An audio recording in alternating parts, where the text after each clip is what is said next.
Bonjour à tous et bienvenue dans cette nouvelle vidéo dans laquelle on va parler de la création d'une annonce de recrutement. Pour cet exercice, je vais m'appuyer sur le cas contexte E. Leclerc à Verme, qui est donc le cas contexte du BTS 2025. Je vais m'appuyer dessus. Alors l'annonce, je l'ai déjà rédigée au préalable, mais du coup, je vais décortiquer un petit peu et vous expliquer comment je l'ai rédigée et par rapport à quelles données, sur quelles données je me suis appuyée. Donc là, je vous ai mis le cas Leclerc à Verme, que vous avez sous les yeux. Si vous êtes des étudiants de deuxième année, normalement vous l'avez déjà. Si vous êtes des étudiants de première année et que vous souhaitez que je vous l'envoie, vous pouvez me le demander en allant sur le site réussirbtsmco.fr dans la rubrique ressources. N'hésitez pas, ça peut vraiment vous être utile. Alors, on va s'occuper du poste qui est en page 15 dans l'annexe 6 du poste responsable textile. Là, dans cette étude de cas, on a deux profils de recherchés au niveau des annonces. Je remonte un petit peu, on a donc la fiche de poste ELS qui est employé libre au service et on a une fiche de poste responsable textile. Donc moi, je me suis appuyée sur cette fiche de poste-là. J'aurais pu m'appuyer sur l'autre, mais vous allez voir que finalement, le procédé reste le même. L'important, c'est de bien comprendre les différentes étapes pour créer l'annonce de recrutement et comment la rendre attractive. Avant de démarrer, je voudrais vraiment justement insister là-dessus, c'est-à-dire n'oubliez pas que lorsque vous rédigez une annonce d'emploi, c'est pas juste de recracher des mots comme ça sur du papier. L'objectif, c'est vraiment de séduire les bons candidats. Les candidats, ils sont devant plusieurs offres sur Internet et du coup, ils vont scruter et voir les offres qui leur correspondent le mieux. Ils vont regarder quelle entreprise les attire le plus, dans quelle entreprise ils pourraient être le mieux accueillis, peut-être dans quelle entreprise ils pourraient avoir des évolutions de carrière, les meilleurs avantages, voilà, toute cette partie-là. Donc lorsque vous rédigez une annonce de recrutement, l'objectif est vraiment de séduire les meilleurs candidats, de donner envie à ces candidats de venir dans votre entreprise en valorisant justement l'entreprise, ses points positifs et les responsabilités qui peuvent être données sur le poste dont il est question. Donc là, vous avez la fiche de poste qui, si vous devez rédiger une annonce de recrutement, elle vous sera bien sûr communiquée avec le sujet du BTS. Donc évidemment, rien n'est à faire de tête. N'oubliez pas que dans l'épreuve de management, vous avez un cas contexte qui vous est proposé à l'avance, vous l'étudiez et le jour du BTS, vous allez tomber sur des annexes issues de ce cas contexte. Donc les annexes seront présentes dans le sujet. Vous avez des missions précises avec des questions. Et là, vous allez vous appuyer sur les annexes qui figurent dans le dossier. Donc voilà, rien n'est jamais à faire de tête. L'objectif, c'est de comprendre les annexes, les utiliser pour répondre à la question et bien sûr aussi de montrer vos compétences, ce que vous avez appris en cours, ce que vous savez faire, ce qui fait de vous un manager, puisqu'au bout des 2 ans, vous devez pouvoir prendre des fonctions de manager. Donc il faut montrer que vous êtes responsable, que vous maîtrisez les situations qui sont décrites. Donc moi j'ai rédigé mon annonce de recrutement en utilisant Word, donc je vais vous montrer un petit peu comment, vous voyez un petit peu la longueur. Juste une précision aussi, c'est vrai que dans le sujet de BTS, on va pas juste vous demander rédiger une annonce de recrutement. Comme pour toutes les questions de l'épreuve de management, on va vraiment vous donner un contexte particulier. Donc dans le cadre d'un recrutement bien sûr, mais on va vous indiquer également où sera diffusée cette annonce. Donc elle peut être diffusée sur le site même de Leclerc, là pour le coup. Elle peut être diffusée sur un site généraliste de recrutement comme Indeed. Ça peut être aussi, on a vu si vous regardez dans le livre Nathan, il y a une des questions qui vous demande de rédiger un court message proposé sur LinkedIn pour justement indiquer que le poste est vacant. Donc voilà, ça peut prendre différentes formes, donc lisez bien la question et adaptez-vous vraiment à l'outil qu'on vous propose pour la diffusion de votre annonce de recrutement. Donc ça, c'est vraiment, vraiment important. Ça peut aussi, là, dans le cas à Verme, par exemple, c'est vrai qu'on parle du job dating, donc ça peut aussi rentrer dans ce contexte-là, mais encore une fois, on vous pose une situation vraiment précise, vous vous appuyez dessus et vous répondez par rapport aux annexes que vous avez et comme je disais, par rapport à ce que vous connaissez. Alors, c'est parti, on va regarder un petit peu cette annonce d'emploi. Donc moi j'ai pris l'exemple où l'offre d'emploi est diffusée, alors elle peut être diffusée sur le site E. Leclerc ou elle peut être diffusée sur un site comme Indeed. Et j'ai fait la démarche toute simple que je vous conseille à tous et à toutes lorsque vous avez votre sujet de BTS, d'aller directement sur le site d'aller directement sur le site Leclerc dans la rubrique recrutement. Et là, je suis allée chercher un poste qui s'intitule pareil que celui dont on parle. Donc là, vous voyez, c'est responsable rayon textile. Bon, c'est à Orly, nous on est à Avermes, peu importe. Mais là, ça va vous permettre de voir comment Leclerc, justement, enfin, ils rédigent leurs annonces. Donc là, vous voyez, là, vous êtes tranquillement chez vous avant votre épreuve. Documentez-vous vraiment là-dessus, regardez comment ils font. Enfin voilà, ça peut vraiment vous inspirer. Bon là, c'est un petit peu plus courte que ce qu'il faut. Enfin, on va la restructurer un peu différemment.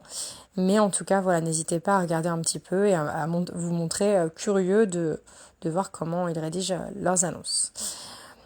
En premier lieu, j'ai mis la référence de l'annonce. Ça, c'est vrai que c'est important parce que autant sur un site d'annonce généraliste comme Indeed que sur le site de Leclerc dans la rubrique recrutement, vous avez plein d'annonces diffusées.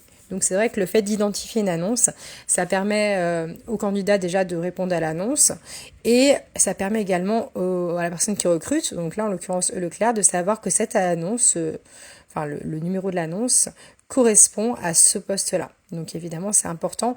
Là, j'ai inventé la référence parce qu'évidemment, la référence dépend de chaque site. C'est pas pour vous qui la choisissez. Mais là, c'est vrai comme voilà, ça fait un petit plus. J'ai mis 2025-001. Voilà, ça montre que voilà, vous savez que pour identifier une offre de recrutement au milieu de plein d'annonces, ça peut être pas mal de lui donner une référence. D'autant plus, là je repense au job dating, qu'il y a plusieurs postes vacants. Donc comme je disais, une référence, ça permet d'être sûr que la personne a postulé à ce poste-là. Voilà. Ensuite, j'ai mis la date du 20 mai 2025. Alors j'ai pris la date. Pour ceux qui passent le BTS cette année, j'ai pris la date à laquelle vous allez passer votre épreuve de management de l'équipe commerciale. Donc c'est le 20 mai. Donc là, vous pouvez mettre la date du jour si on vous demande de rédiger l'annonce. Ça, pareil, ça n'a pas d'importance en soi, mais voilà. Ça montre que l'annonce est créée au moment où vous l'écrivez, tout simplement. Ensuite, responsable textile, c'est le poste, j'ai rien inventé. Je vous remets l'étude de cas, donc c'est responsable textile. Ici, vous reprenez le poste. J'ai quand même ajouté la notion de CDI, même si c'est pas précisé sur l'étude de cas à Avermes. Ça sera précisé si vous avez cette question au BTS. Mais c'est pas mal de le mettre ici. Alors CDI, c'est vrai qu'un responsable textile, on peut se dire c'est une personne qui va rester longtemps, c'est pas un poste saisonnier. Si vous tombez sur un autre poste et que c'est CDD, précisez CDD. À quoi ça sert? Clairement, ça permet vraiment à la personne qui répondra à l'annonce de voir quel est le statut du poste. Donc par rapport à ce qu'il recherche, ça permet vraiment de voir du premier coup d'œil. L'annonce, c'est un CDI. Donc je réponds à une annonce qui est un CDI. Ensuite, j'ai mis la localisation aussi. Très important de mettre la localisation au début. Pourquoi? Parce que le fait que ce soit à Avermes, il faut que les personnes soient situées autour d'Avermes. Si vous ne mettez pas la localisation, que les personnes ne le voient pas ou que c'est situé tout en bas de l'annonce, il y a des chances que les personnes répondent alors qu'ils n'habitent pas à côté. Donc ça, c'est vrai que c'est pas mal de le mettre au début. Comme ça, la personne lit tout de suite et elle sait identifier le lieu du poste, tout simplement. Donc là, à Avermes, j'ai regardé le département 03. Vous voyez, et c'est ces petites touches aussi, je peux montrer au jury que vous avez fait des recherches, vous avez pris le temps de rédiger l'annonce, tout ça est important. Et d'ailleurs, je précise, bien sûr, comme toujours, faites bien un brouillon, parce que si vous mettez tout directement au propre et vous vous rendez compte que vous avez oublié des informations, ça va vous pénaliser, vous allez faire des rayures, tout ça. Donc, je vous conseille vraiment de faire un brouillon. L'épreuve dure 2h30. Vous avez 3 missions avec plusieurs questions et ces questions sont rédigées pour que ça tienne dans les 2h30. Donc vous devriez avoir le temps quand même de faire un brouillon. Je veux dire, voilà, chaque mission, il y a des missions, des questions qui sont plus courtes à répondre que d'autres, mais ça doit tenir dans les 2h30. Mais bon, faites un brouillon, comme ça vous êtes certain et certaine de vérifier que vous n'avez rien oublié. Ce sera beaucoup mieux. Ensuite, on continue dans l'annonce. Alors là, on va voir qu'on a 3 parties. La première partie, on va présenter l'entreprise. On va prendre vraiment du plus général au plus resserré. C'est-à-dire, d'abord, c'est l'entreprise qui recrute. Ensuite, c'est les missions, c'est-à-dire Voilà, qu'est-ce qu'on va demander, quelles sont les missions que va réaliser la personne embauchée. Et après, c'est le profil. Donc, vous voyez, vraiment, c'est l'entreprise, les missions, et après, le profil du candidat. Pour l'entreprise, là, pareil, évidemment, vous n'allez pas apprendre par cœur un texte. Alors, si vous avez l'annonce de recrutement, vous allez pouvoir vous appuyer, je vais remonter un petit peu dans l'étude de cas, vous allez pouvoir vous appuyer sur toutes les informations qui sont en haut. Donc ici, vous voyez en introduction, vous avez des informations sur l'enseigne Leclerc. Et après, vous avez des informations également sur le magasin Averme. Évidemment, ces informations ne sont pas là par hasard. Donc vraiment, au BTS, vous les aurez sous vos yeux. Donc vous allez pouvoir rédiger un texte selon les informations que vous avez. Je descends un petit peu, mais juste ici. Donc moi, si je me suis vraiment appuyée là-dessus, vous avez cette annexe sur la marque employeur Leclerc. Donc la marque employeur, ça montre que c'est une marque engagée envers ses salariés qui vise à leur apporter un bien-être dans leur vie professionnelle, à encourager les évolutions de carrière, enfin voilà, toute cette partie-là, et ben c'est ces informations-là qui vont vous permettre de rédiger votre annonce. Donc c'est vraiment à vous de reprendre ces annexes le jour de l'épreuve, de sortir votre surligneur et de commencer à surligner les informations que vous allez pouvoir réutiliser dans l'annonce. Et après, vous allez pouvoir la rédiger. Faites attention à la rédaction. La rédaction, franchement, vous êtes manager, même vous êtes censé vraiment savoir bien rédiger, donc relisez-vous, évitez les fautes d'orthographe, favorisez des phrases courtes, vous allez voir que c'est beaucoup plus simple d'écrire une phrase courte qu'une phrase qui fait 5 lignes. Favorisez les phrases courtes, dites les choses simplement et de manière claire, c'est toujours mieux que d'aller vous embourber dans des textes compliqués. Donc, je vous lis un petit peu ce que j'ai rédigé. Donc là, j'ai fait 2 parties. J'ai fait la première partie sur le magasin Leclerc à Averme parce que c'est quand même lui qui recrute. Et j'ai quand même fait une petite partie sur l'enseigne Leclerc parce que c'est vrai que rejoindre le magasin Leclerc à Averme, c'est aussi rejoindre une enseigne très importante, enfin un gros groupe.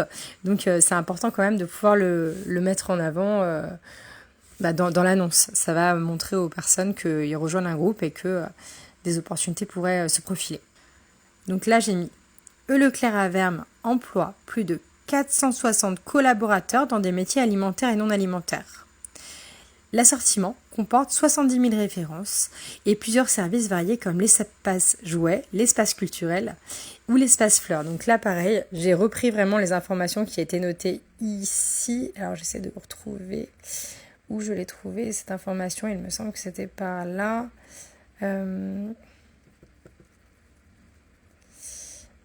Là, j'essaie juste de retrouver l'annexe. Non, ça devait être un petit peu plus haut.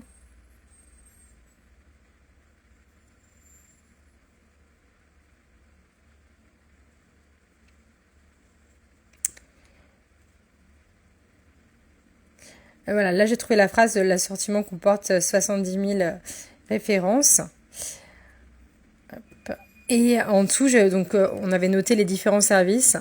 Donc là, vous voyez, j'en ai pris quelques-uns pour montrer que c'est quand même une particularité. Ils ne proposent pas qu'un supermarché, ils ont aussi des services à côté. Donc ça montre que c'est quand même une enseigne importante. L'hypermarché et ses concepts représentent la majorité des commerces présents sur la zone commerciale, les portes de l'Allier au nord de Moulins. Donc ça montre que voilà, c'est une entreprise qui est vraiment, encore une fois, qui a une large gamme de services proposés. Après, un petit texte quand même sur l'enseigne. Leclerc regroupe 140 000 collaborateurs pour 780 magasins en France. Les évolutions de carrière et la montée en responsabilité sont encouragées par des programmes de formation professionnelle adaptés à chaque poste. Donc cette phrase-là, elle vise vraiment à montrer que les salariés, les personnes qui vont rejoindre l'entreprise vont être accompagnés de cette manière-là. C'est-à-dire que on va les accompagner dans leur évolution de carrière. C'est pas juste, ils sont pas là juste pour 2 mois. Ils sont là vraiment pour qu'on prenne soin d'eux et que on les fasse évoluer en même temps que l'entreprise. Donc là, vous voyez, j'ai fait un petit texte. C'est pas très long, mais ça cadre un peu les choses au niveau de l'enseigne. Je rappelle que ce que je vous propose là, c'est vraiment une proposition. Ça veut pas dire que si vous faites autrement, c'est pas bien et que vous serez moins bien noté. C'est vraiment une proposition. Ce n'est pas moi non plus qui évalue les copies au BTS. Voilà, c'est vraiment à vous quand même de compléter et de faire en sorte que ce soit le plus clair possible. C'est une proposition de correction. Encore une fois, ça n'engage pas... Enfin, ça engage aussi le fait que chacun doit pouvoir proposer des choses et qu'il n'y a pas une seule correction. Dans cet exercice, il n'y a pas une seule correction. Vous pouvez très bien dire les choses différemment et c'est très bien. L'objectif, c'est de respecter la structure, de donner envie et de bien rédiger, bien sûr.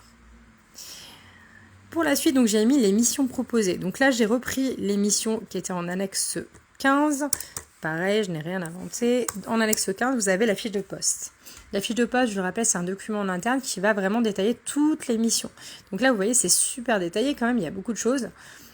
Et c'est vrai que pour une annonce de recrutement, ça fait un petit peu beaucoup. La personne ne va pas forcément tout lire ou ça peut même faire peur parce que c'est vraiment détaillé. Donc moi, j'ai repris vraiment les informations qui étaient ici et je les ai un peu condensées, résumées, rassemblées pour justement en tirer 5 missions principales. Première mission, appliquer et faire appliquer la politique commerciale définie par l'enseigne, contribuer à la réalisation des objectifs commerciaux, assurer les achats en ayant le souci de la rentabilité et en répondant le mieux possible aux attentes de la clientèle en termes de gamme et de qualité, encadrer et animer une équipe de collaborateurs, assurer la gestion, le suivi et la montée en compétences de l'équipe, et faire progresser la satisfaction et la fidélisation de la clientèle.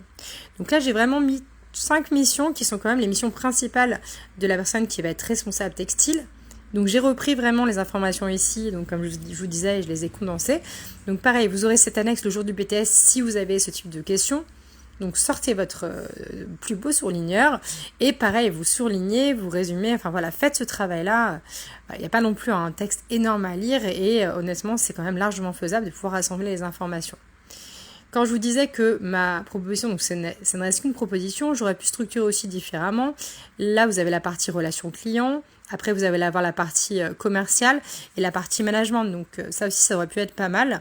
C'est de rajouter des titres pour indiquer que les grands pôles de mission, on a la partie vraiment managériale, on a la partie vente et on a la partie aussi relation client. Bon, ça rejoint un petit peu la vente, mais c'est un peu l'après la vente lorsque vous allez vous intéresser à la satisfaction et à la fidélisation de la clientèle.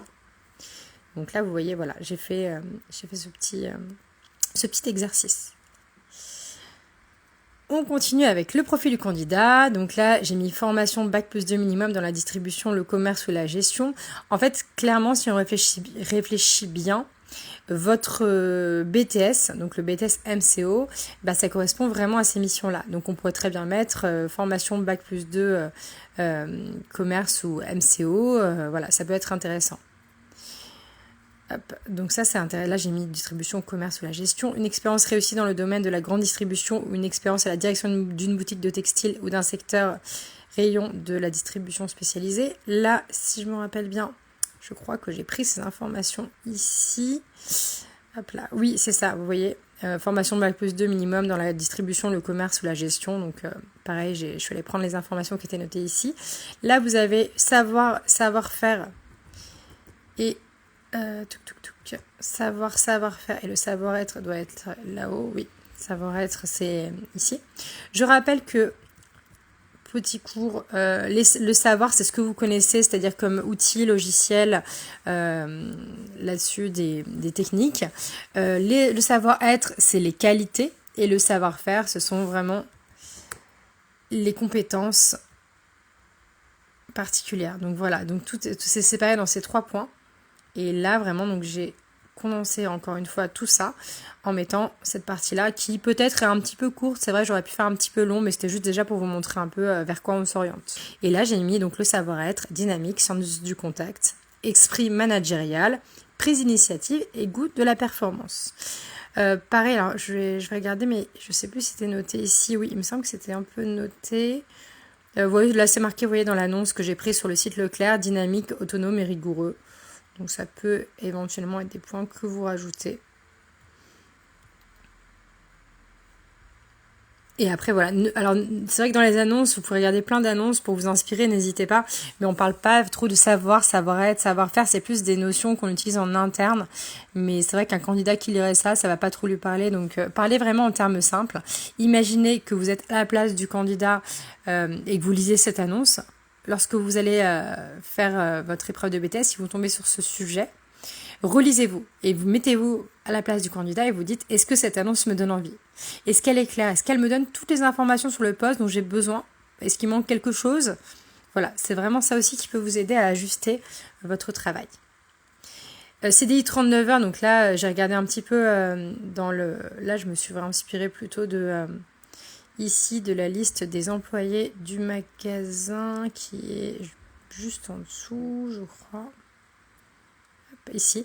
Donc là, j'ai vu que la responsable, qui était Charline, elle est à 39 heures. Donc j'ai repris cette donnée-là, CDI 39 heures, et j'ai mis donc poste basé au sein du magasin E. Leclerc à Verme. Je l'ai quand même rappelé à la fin de l'annonce pour pas qu'il y ait d'erreur. Évidemment, il faut une fin à cette annonce. Si vous laissez l'annonce comme ça et que vous retirez cette partie-là, il manque comment on fait, comment on postule. Donc là, j'ai bien mis merci de nous transmettre votre CV accompagné d'une lettre de motivation. C'est quand même ce qui est classique. Et là, j'ai matérialisé un bouton postuler que j'aurais pu éventuellement... Alors c'est vrai que vous serez sur papier, n'hésitez pas à l'encadrer pour bien montrer que c'est un bouton et qu'on peut cliquer dessus. C'est vrai que si c'est sur internet, en général, on clique dessus. Après, si c'est par un autre moyen, on peut éventuellement inventer une adresse et à la fin faire @eleclercaverme.fr. Enfin voilà. Mais là, sur internet, c'est vrai qu'en général, on a plus un bouton postuler et après, on rentre directement ces informations et on envoie sa candidature. Donc n'oubliez pas vraiment cette fin, c'est quand même important. Sinon, il manque quelque chose. Voilà, j'espère que cette vidéo vous aura permis de mieux comprendre comment réaliser une annonce de recrutement. Je le rappelle, c'est un exemple, c'est pas forcément le plus abouti, mais c'est une proposition en tout cas de ce que vous pourriez faire et ça vous montre les pistes à suivre pour le BTS. Pour les élèves de première année aussi, ça peut vous aider justement à bien comprendre comment rédiger l'annonce de recrutement qui est au programme de l'épreuve de management de l'équipe commerciale.